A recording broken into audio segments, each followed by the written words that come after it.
I never imagined I'd be living in a foreign country, starting over with nothing but a suitcase and my son's tiny hand in mine. My name is Anya, and this is the story of how I fled a war, battled every fear I had, and found a new purpose in coding. Let me tell you how I transformed our lives step by step. Before the war, life was ordinary, but it was ours, and it was enough. My son Danilo and I lived in a small apartment on a quiet street in Kyiv. I ran a little bakery that smelled of fresh bread and cinnamon every morning. My days were filled with kneading dough, chatting with customers, and laughing with Danilo as he colored pictures on the counter. It wasn't glamorous, but it was home, a place filled with love and the promise of a simple future. I still remember the first whispers of trouble, though I didn't want to believe them. People in the bakery would talk about tensions rising, but life continued as usual. Then everything changed in an instant. It was early morning, and I was preparing the first batch of bread when I heard the loudest sound I'd ever heard. A boom so powerful it rattled the windows and shook my soul. My heart stopped as I looked at Danilo, who was playing with his toy cars. His eyes were wide with fear as he clung to my leg and asked, "Mama, what's happening?" I didn't have an answer. All I knew was that everything I had worked for, everything we loved, was crumbling around us. Within hours, the streets were filled with chaos. People running, crying, and shouting. Sirens wailed endlessly, warning of more airstrikes. That night, as we huddled in the basement of our building, I couldn't sleep. My mind raced with fear and desperation. How could I protect my son? How could I ensure he'd have a future when I didn't even know what tomorrow would bring? The decision to leave wasn't easy. Kyiv was my home. Every corner of the city held a memory. But as the days passed and the situation worsened, I knew staying was no longer an option. I packed a small suitcase with the essentials, a few clothes, some documents, and Danilo's favorite stuffed bunny, which he refused to leave behind. The day we left is etched into my memory like a scar. Danilo kept asking questions I didn't know how to answer. Where are we going? When will we come back? Will Baba and Dedushka come with us? Each question felt like a knife to my heart because I couldn't offer him any certainty. All I could do was hold his hand tightly and promise, "Mama will take care of you." The train station was a nightmare. It was packed with families, all desperate to escape. People were crying, shouting, and clutching their children as if letting go would mean losing them forever. When we finally got on the train, I felt a wave of relief, but it was mixed with overwhelming guilt. I was leaving everything behind. Our home, my parents, my bakery, my friends. As the train rolled out of Kyiv, I looked out the window, trying to memorize every detail of the city I might never see again. Tears streamed down my face, but I wiped them away quickly so Danilo wouldn't see. I had to be strong for him, even though I felt like I was falling apart inside. That night, as Danilo slept with his head on my lap, I stared into the darkness, wondering how we would survive. I felt lost, like a ship in a storm with no compass. I didn't know what awaited us in Germany, but I knew one thing for sure. I couldn't let this storm define us. I had to find a way to rebuild, not just for myself, but for my son. Arriving in Germany felt like stepping into another world. Everything was unfamiliar, overwhelming, and intimidating. The train ride to Berlin had been long, and Danilo was restless, asking every few minutes, "Are we there yet?" I didn't have an answer for him because, truthfully, I wasn't sure where there even was anymore. When we finally stepped onto German soil, the air felt heavy, not with pollution, but with the weight of starting over. I clutched Danilo's hand tightly as we walked through the crowded station, where the announcements blared in a language I didn't understand. People moved quickly, their faces focused and busy, while I felt like a ghost, drifting through a world that didn't see me. Our first stop was a refugee center. It was a plain building filled with rows of chairs and a sea of faces, men, women, and children who, like me, had lost their homes and were searching for something solid to hold on to. The volunteers were kind, but the process was exhausting. Forms to fill out, questions to answer, and always that lingering sense of being a burden. They assigned us a small room in a shelter, a single bed, a coat, and a shared bathroom down the hall. It wasn't much, but it was safe, and for the first time in weeks I felt a tiny sliver of relief. Danilo, ever the optimist, called it our adventure house and started decorating the walls with his drawings. But safety wasn't the same as stability. I had no job, no income, and only a few euros left in my pocket. Every night I lay awake, wondering how I would feed my son or pay for the things he needed. The shelter provided meals, but they were basic and far from the comfort of the homemade dishes I used to make. The language barrier was another mountain to climb. I didn't speak a word of German, and every interaction felt like a puzzle I couldn't solve. Even simple tasks like buying groceries or asking for directions were daunting. I carried a small notebook where I jotted down phrases and practiced them with Danilo. He thought it was a game, laughing at my terrible pronunciation. But for me, it was survival. One of the hardest days came when I had to enroll Danilo in school. Walking into that building, surrounded by teachers and parents who spoke a language I couldn't understand, I felt like an outsider in every sense of the word. I could see the worry in his eyes as he clung to my hand, asking, "Mama, will the kids like me?" I knelt down, looked him in the eye and said, "They will love you, my brave boy. You just have to be yourself." But inside I was terrified. After dropping him off, I cried in the hallway, overwhelmed by the weight of it all.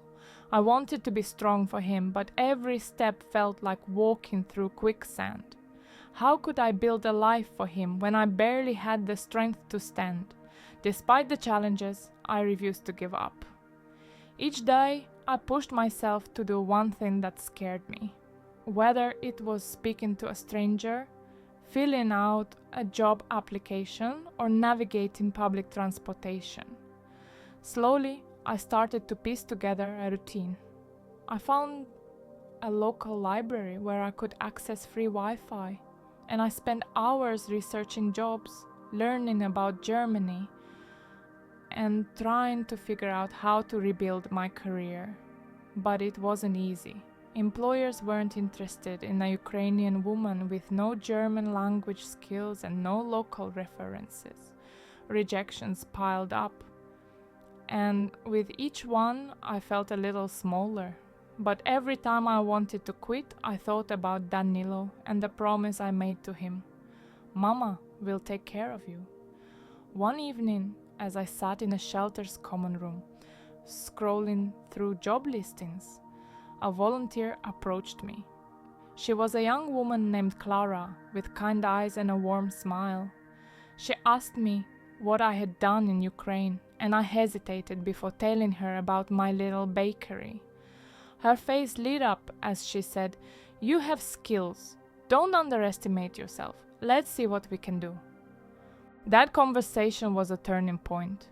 Clara helped me enroll in a free German language course and introduced me to a community center that offered workshops on finding jobs. It wasn't much, but it was a start. For the first time since leaving Kyiv, I felt like I had a direction, even if the road ahead was long and uncertain. The first time I heard the words front-end developer, I had no idea what they meant. I was sitting in a workshop at the community center, listening to a presentation on job opportunities in the digital world. The presenter, a tall man with glasses who spoke slowly for people like me, still learning German, talked about programming, web design, and coding boot camps. At first it felt like he was speaking another language, not just because of the German, but because of the sheer unfamiliarity of the topic. I kept glancing around the room, wondering if I belonged there. Most of the attendees were much younger than me, and many already seemed to have some experience with computers. I, on the other hand, had only ever used my laptop to send emails, look up recipes, or watch cartoons with Danilo. How could someone like me, a single mother, a refugee, and a total novice, ever hope to become a developer? But then the presenter said something that stuck with me. Coding isn't about where you've been, it's about where you want to go. Those words resonated deeply. I had already made it through war, loss, and displacement. Why couldn't I learn something new? After the workshop, I stayed behind to ask a question, my voice shaking as I tried to form the words in German. Is this possible for me? I asked.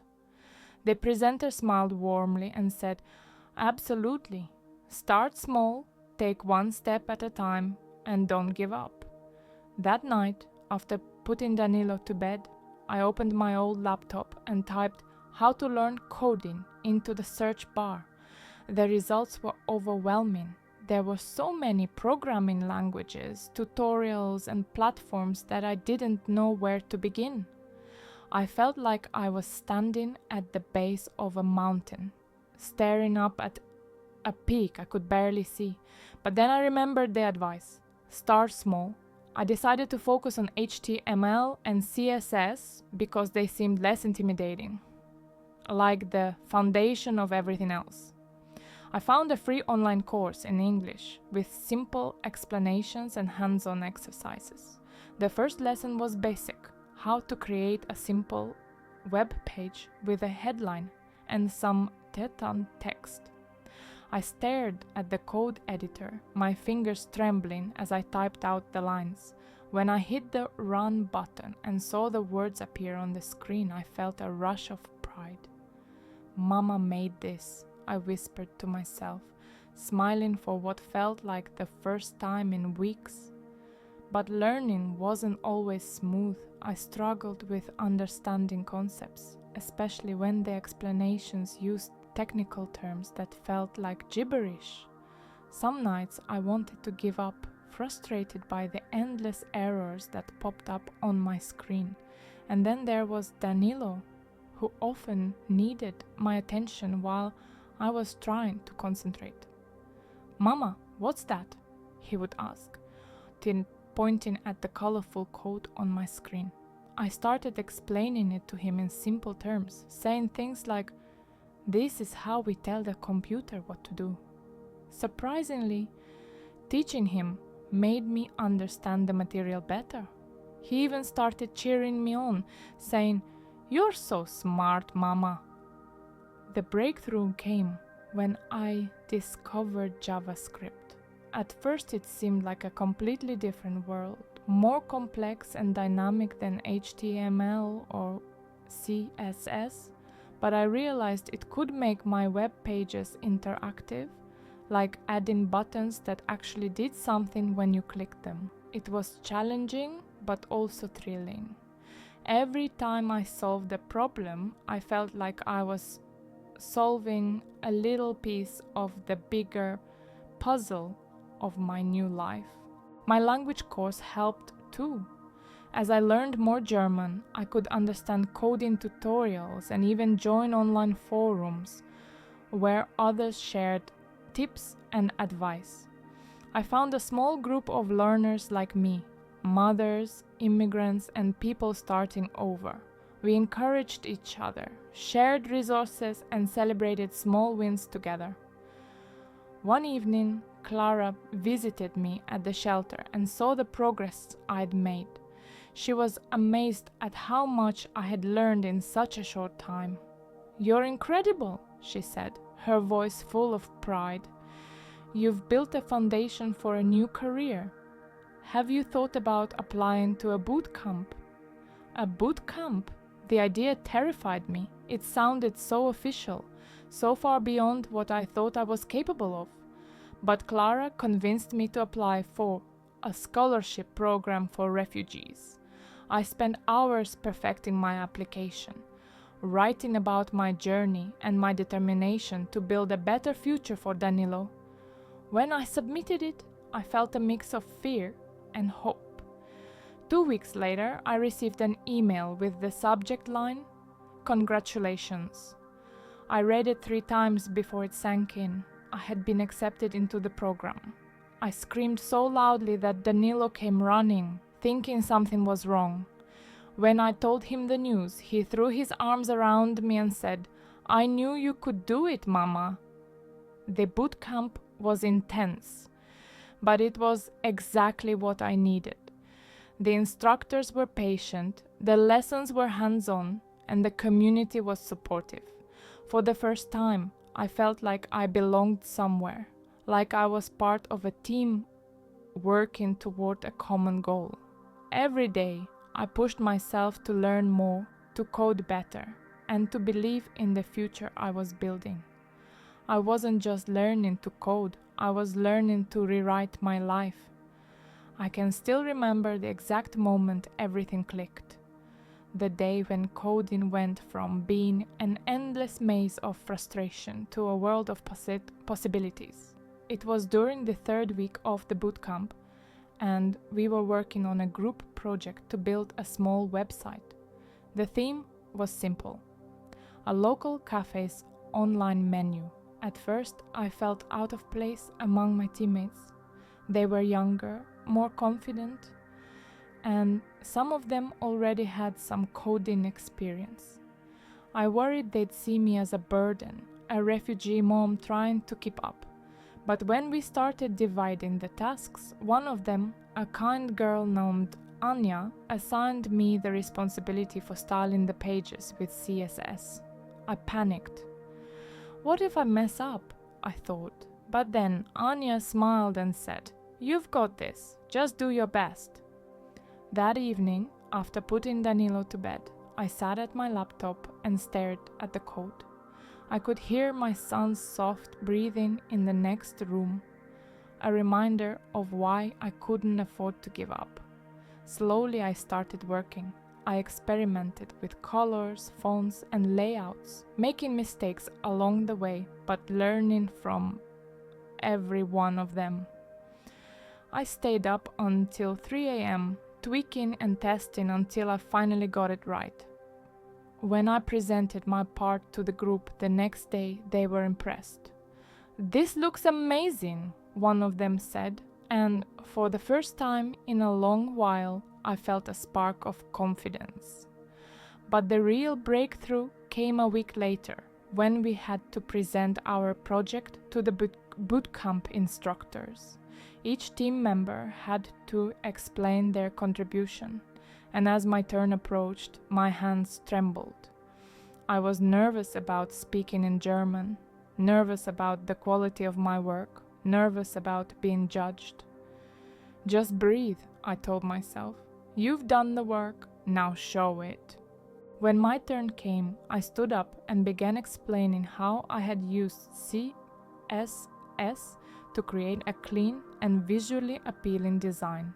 I spoke slowly, carefully, choosing my words in German. To my surprise, the instructors nodded in approval. One of them even complimented my attention to detail, saying, "You have an eye for design." That single comment felt like a lifeline.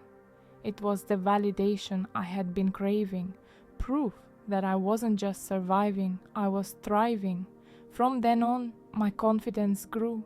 I started volunteering to help my teammates with their tasks, debugging JavaScript issues, or suggesting ways to improve functionality. Every success, no matter how small, fueled my determination to keep going. But it wasn't just the technical skills that were improving, it was my mindset. I began to see challenges as opportunities to grow, not as barriers to stop me. When a piece of code didn't work, I didn't feel defeated anymore. Instead, I thought, okay, what's the solution? There were still hard days, of course. Days when I felt overwhelmed. When Danilo came home from school crying because he missed his friends in Ukraine. When I doubted whether I could balance motherhood and this new career path. On those nights, I reminded myself why I had started this journey. I wasn't just learning to code for me, I was doing it for us, for a future where we could feel secure and proud of how far we'd come. One of the biggest breakthroughs came during a mock interview session organized by the boot camp. The instructor pretended to be a recruiter, asking technical questions and testing our ability to explain concepts. I was terrified, but I pushed through, answering as best as I could.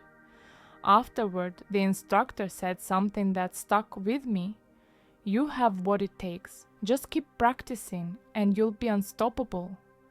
Hearing those words, I realized that I wasn't the same scared, uncertain person who had walked into that first workshop months ago. I was growing stronger, more capable, more determined with every passing day. By the end of the boot camp, I had not only completed multiple projects but also built my own small portfolio website. It wasn't perfect, but it was mine, a testament to the hours of hard work, sleepless nights, and sheer grit that had brought me this far. When I looked at that website with its carefully designed pages and functioning features, I saw more than just lines of code. I saw a reflection of my journey, a journey of resilience, learning, and hope. I showed it to Danilo one evening, and he clapped his hands in excitement. "Wow, Mama, you made this," he said, his eyes wide with admiration. I hugged him tightly and whispered, "Yes, my love, and one day I'll make a better life for us too." It was in that moment that I realized the breakthrough wasn't just in coding. It was in believing that I could rebuild our lives, one line of code at a time. Now, 2 years later, I'm earning 75,000 euros as a front-end developer. We've moved into a cozy apartment where Danilo finally has his own room. He loves decorating it with drawings and toys. Coding gave me more than just a career. It gave me confidence, independence, and a future. I've even started volunteering, helping other Ukrainian refugees learn to code. When I look at Danilo now, I feel proud. Proud of the life we've rebuilt and the lessons I've taught him about resilience and hope. If there's one thing I've learned, it's this. No matter how dark things get, you can always find a way forward. You just have to take the first step. Thank you for listening to my story. If it inspired you, please like, comment, and subscribe for more real-life stories of transformation. And remember, no matter where you are, there's always hope. See you in the next video.